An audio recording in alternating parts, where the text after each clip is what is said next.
Okay, let's move on to question 11. So question 11 again is about interpreting graph, and like I said, the trick about this is identifying some key coordinates. So you will tell that the block slide from rest down a smooth inclined plane. So smooth inclined plane indicates that there is really no friction. Okay, and then you are asked which graph describe the KE varies with time. So like I always do, identify key coordinate. So when time is 0, because it started from rest, KE is going to be 0. Okay, then remember your KE. KE, what is the formula here? KE, the formula is half mv squared. Meaning that even though your velocity is increasing at a constant rate, okay, because it's friction is friction is not to be considered, your velocity is going to increase in a uniform rate. But because KE is v squared, so because of this v squared, your gradient cannot be uniform. In fact, your gradient is going to be increasing because of this v squared. So just look at these four things. You will see that, okay, all four are starting with T0, KE0, so you can't use this information. But then you notice that, okay, if it's sliding because of this v square, you know that, okay, uniform increment is impossible. Okay, then you look at your D. If it is sliding down an inclined plane, how can your kinetic energy actually decreases? So you know that D is up. Then you ask yourself, okay, B. You can see that the increase in the kinetic energy actually is slowing down. The increase is slowing down. But come on, it's V square. How can V square be slowing down? If you don't believe me, just do a mental calculation. 2 square is 4, 3 square is 9, 4 square is already 16, 5 square is 25. So the rate of increment is going to increase. It's not going to slow down like that. So you know that B is wrong. And you look at C, yeah, you see the gradient is increasing. Okay, each time pass, when velocity increase by a little bit, because of the half mv square, the square will actually make it increase by quite a lot. So that's why C is your answer. Okay, question 12. Question 12 is a little bit tricky. You are asked to examine the 4 quantity here and identify the one that will not change. Okay, it will not change. Now, if you look at velocity, velocity is a factor, and a factor has 2 components: a direction component and a value component. And if you are moving in a circle, meaning that constantly your direction is going to be changed. So meaning that your velocity is going to be changed every time. Next, potential energy. Because it is moving in a circle, obviously there will be a change in height. So when you have a change in height, potential energy is going to change. Now, total mechanical energy. Total mechanical energy involves quite a number of things. Mechanical energy, heat energy is also a form of mechanical energy. So you don't really know what is mechanical energy. So let's put this on hold first. So if you look at KE, kinetic energy. Kinetic energy is half mv squared. Now when you v square a certain thing, okay, your direction component is going to be, the effect of the directional component is going to be cancelled, because even if it's negative, it is going to be squared off. So when you are squaring something, you are only interested in the magnitude. So because it is rotating at a uniform speed, so meaning that at each moment, let's say if I draw out the vector, so this one is, let's say, moving up and 10 meters per second. Then after that, here it will be this way, it will still be 10 meters per second, and this way it will be 10 meters per second. So because it is rotating at a constant uniform speed, even though the direction has changed, but because K is half mv squared, the square actually cancels off the effect of the directional component. So overall, the KE is going to stay constant. So this one, we are very sure about it. It won't change. So we know that answer is B. Question 13. Question 13 required mathematics. okay, especially geometry. So let's see how do I tackle this. When I look at this question, I can't solve it in the first glance. I have to think hard and I tell myself, okay, what the heck, just give it a try. Okay, so let's see how to do it. So you were told that there is this oil barrel and you have this step, you have to overcome this step. So once I see that you have to overcome this step, I realize that, okay, it has definitely going to do with something about mgh. Because if my barrel has to go up here, that means the potential energy must increase by mgh. Now I can't use F equals to ma because I do not know what is the acceleration and there's no information given in the question that give you F equals to ma. So I tell myself, okay, mgh. So where does this mgh come from? Because if I am to increase the potential energy, that means I have to have something that put the energy into this system. Then I realize that, okay, I have a force here and I know the magnitude of this force. So in your syllabus, the energy that has to do with forces is actually your work done. So, okay, let's try it. Work done, energy that is put in by the force must be equals to the PE required to climb this step. So I will have mgh here, I will have F times D. So let's expand out the thing. Now, mg, okay, mg will be the weight, 1005. So I know my 1005, I know my h. F and D. Now let's cover this, okay? I need to bring you step by step. So F times D. F is the one that I want to find, D I do not know. So I'm stuck here. I have to find another way. Okay, I have to find what is the D. What are the hints that I have? I know that the force here is horizontal. So if I am going to work out the work done, the distance here must also be in the horizontal direction because my force is in the horizontal direction. So my D is in the horizontal direction. So I tell myself, okay, I know that my oil barrel has to go up by 0.1 m. Now I need to find out how much must my oil barrel, how much horizontal distance must the oil barrel move in order to move up this one step. Then I noticed that, oh, okay, the question give me the length of the radius. So I know, oh no, I have to do something about the geometry. So this is how I do it. Now the oil barrel, the circle itself is going to confuse you. So I erase the circle. I tell myself, okay, this is my ground. This is the center of my oil barrel. So oil barrel center to the ground must be 0.5. Okay, that's the radius. Then I know that my oil barrel is going to touch this 0.1 meter height thing. So I know that, okay, this must be my my radius as well. Then I ask myself, okay, so how far must this center of oil barrel move in the horizontal position in order to climb this step? And I realized that, oh, okay, so the D that I need to find is this horizontal distance, this D here. Then I look at this diagram and then I realized that, oh, this thing looks like a right angle triangle because down here is a right angle, right? Because this is my vertical distance and I am only interested to find out what is my horizontal distance. So by this definition, vertical radius, horizontal distance, this must be my right angle. So then I take it out. I realize that, okay, so this hypotenuse must be my radius, 0.5. How about this vertical distance? This vertical distance is just your radius minus of this 0.1 meter height step. So I know that this vertical distance is 0.4. And I know that this is my right angle triangle. Your mathematics will definitely teach you Pythagoras theorem. So use your Pythagoras theorem, you find out that, oh, okay, your horizontal distance is 0.3. So now you have everything. You can put your horizontal distance here, 0.3. Your right hand side, mgh, you know all the value. Do a bit of algebra, you will find that F is equals to 500.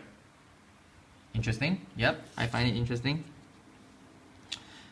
Okay, question 14. Question 14, it is not a common question. I've done a few papers. It's the first time I encounter a question asking for conduction in metals. So the key thing about metal is that you need to be very, very particular about the definition of atoms, molecules, nucleus, electron. So in a metal, which of the four that I have just mentioned can move? atoms, molecule, electron, or nucleus? Which one can move? If your chemistry is good, you know that only the electron in a metal can move around. So if you look at A, B, C, D, and if you look at the subject of the statement, you see that in A, they're talking about atom, in B, they're talking about atom, in D, they're talking about atoms. So you know that A, B, D is all wrong because the atom don't move. It's the electron, okay, that is in the atoms that move. So just a quick glance, you know that C is the answer already. Okay, now let us, for the sake of going through the paper, we will look at all the options. Why is it wrong? So A, diffusion of atom from hot end to cold end. Okay, the direction is correct, from hot end to cold end. The problem is the subject here. The atoms don't get diffused. It is the electron that get diffused. Number B, atoms near the hot end sending out energy to atoms near the cold end. Again, the direction is correct. It's always from the hot end to the cold end. The problem is the subject here, atoms. Atoms don't move. Okay, it is the electron that carries the energy from hot end to cold end. So C, we know that is definitely correct, so we're going to skip it. So D, atom near the hot end vibrate with big amplitude about their fixed position, transferring blah blah blah blah. This is what is going to happen if the conduction is to happen in a non-metal conductor. Non-metal conductor. Because non-metal conductor, there's no free electron. Conduction in non-metal is described by this process. The atom gets more energetic, hit the neighbor absorb the energy from the collision and then excite the neighboring one, and then it just propagates. Okay? Okay, question 15 is your convection current. The idea is simple. There must be a circulation. So if you put something cold at X, cold will cause the density to increase because it shrinks, volume decrease. So whatever that is cold here will sink here, there will be no circulation. Okay, if you look at heating at Y, if you heat at Y, there will be lower density here. It is already on top, there will be again no circulation. If you look at heating at Z, it's the same thing. You heat anything on top, there will be no circulation because it's already on top. Okay, and the hot thing is just going to rise. So the only circulation that will form is when you cool the thing at Y. So when you cool the thing at Y, its density increases because it's on top, it's going to sink, it's going to push the thing below to the top, and then it get cool again, and there will be a circulation. Okay, question 16, as you can see, I also got it wrong, and the trick is that there's this statement here, without overheating the food. So without overheating the food, what is the purpose? How do you translate this statement into physics terms? Is that if you don't want the food to get overheat, that means you want to slow down heat absorption. Okay, you want to slow down the rate that the heat get absorbed into your thing. Okay, so look at this. If you put the downside on the outside, it's going to absorb it faster, and it is against our purpose. So A is wrong. You put the downside on the outside because it's a better reflector of radiation. This statement, the facts are wrong.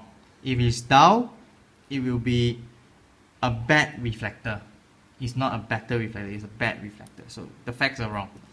If you look at D, I skip what C first. D, the shiny side should be on the outside because it absorbs radiation faster. Again, this is factually wrong, factually. So a shiny side will actually absorb radiation slow. Okay, if you look at C, the shining side is on the outside because it is a good reflector of radiation. So it's correct factually. Does it serve our purpose? You want the heat to be absorbed slowly, so you want a good reflector. So it serves our purpose. It is factually correct. It is a correct option. Simple as that. Question 17. We see this question in one of the prelim paper also. Some of you feedback the graphical method that I use. It is quite confusing.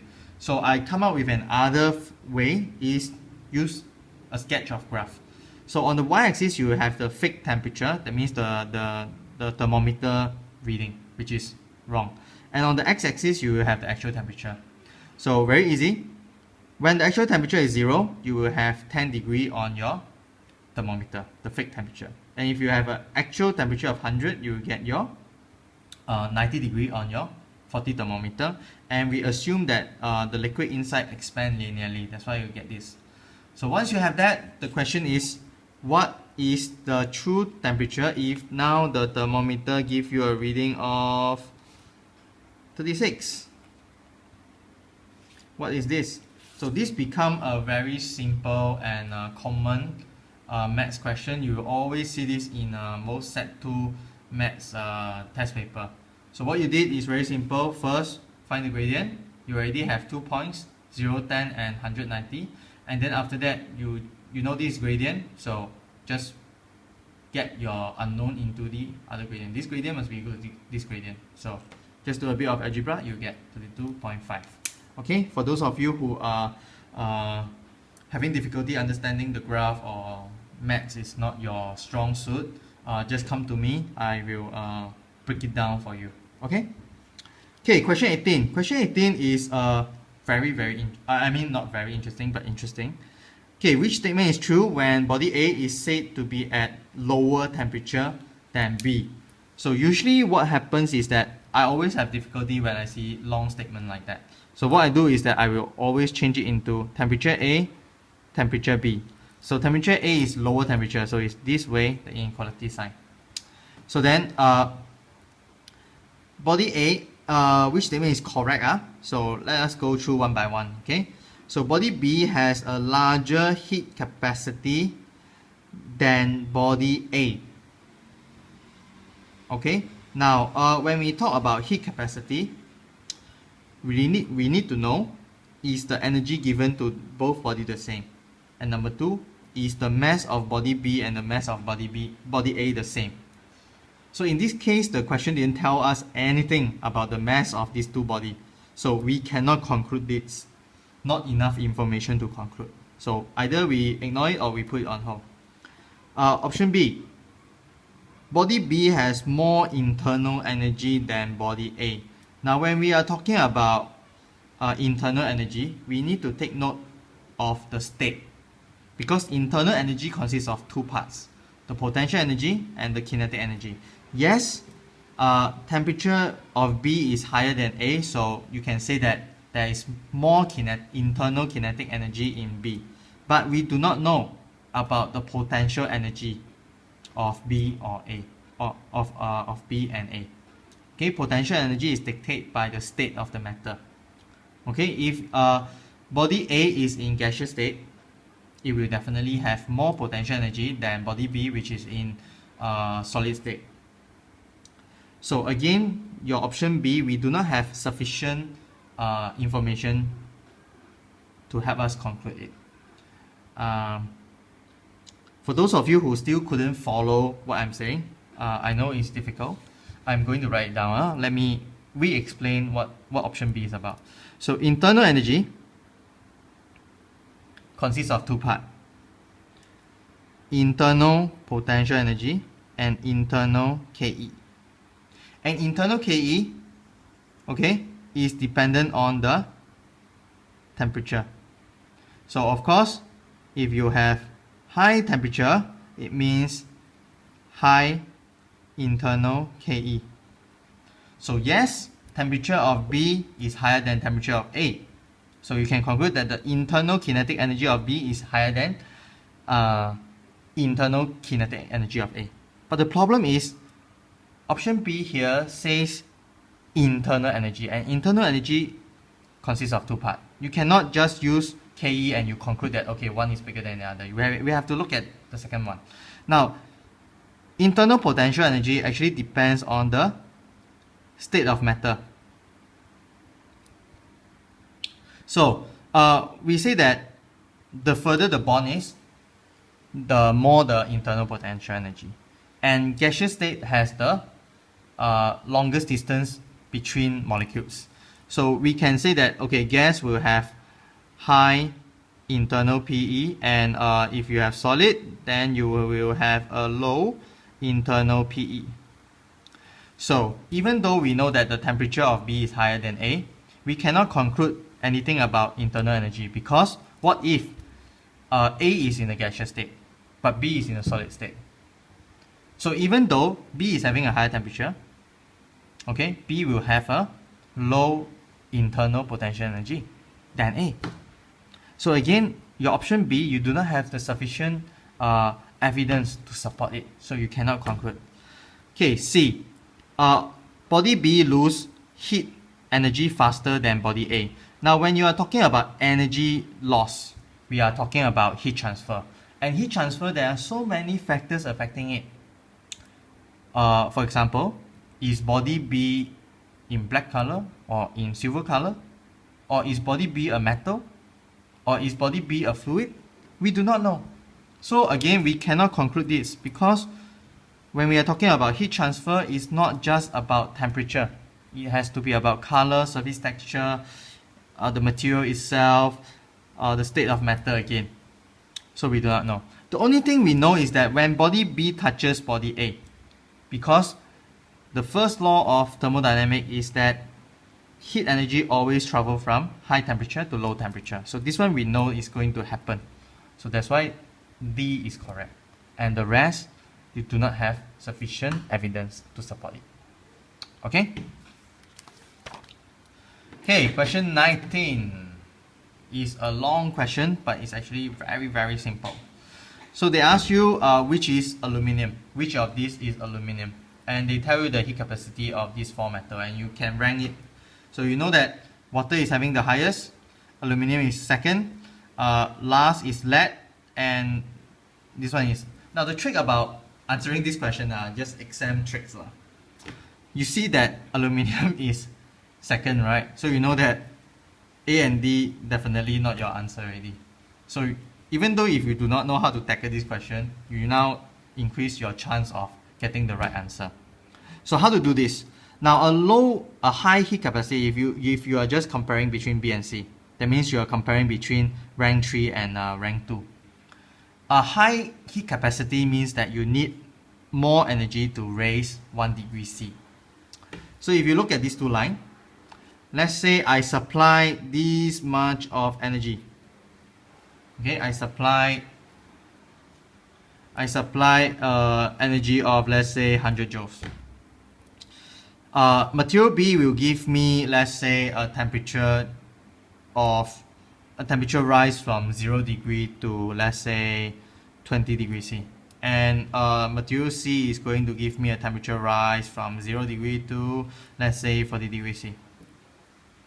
So by supplying 100 joules, I'm getting 20 degrees C increase in B, meaning that B would have a higher heat capacity because it required more energy to raise the temperature. Okay, so definitely then B is your answer. Okay, because aluminum has a higher heat capacity than steel, your rank 3. So that's why B is your answer.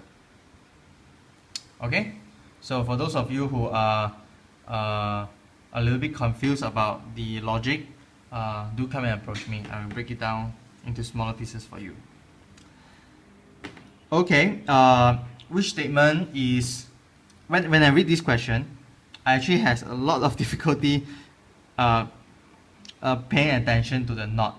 So what you are trying to find is that which statement is not a difference. That means it's wrong.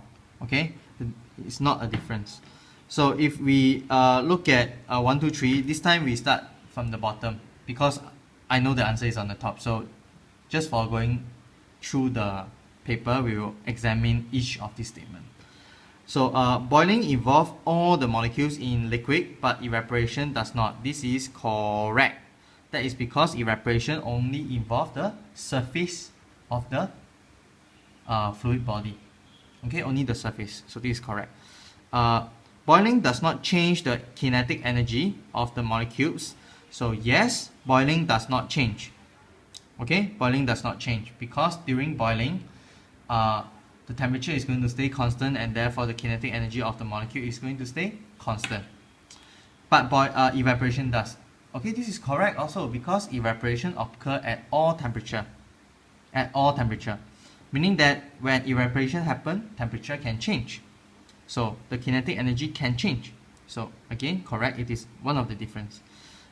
If we look at 1, intermolecular force are broken during boiling but not during evaporation. This is wrong. because during evaporation, the fluid will change from liquid state to gaseous state, and when there's a change in state, intermolecular forces are going to be weakened or even broken. So you know that A is not a correct difference. Okay.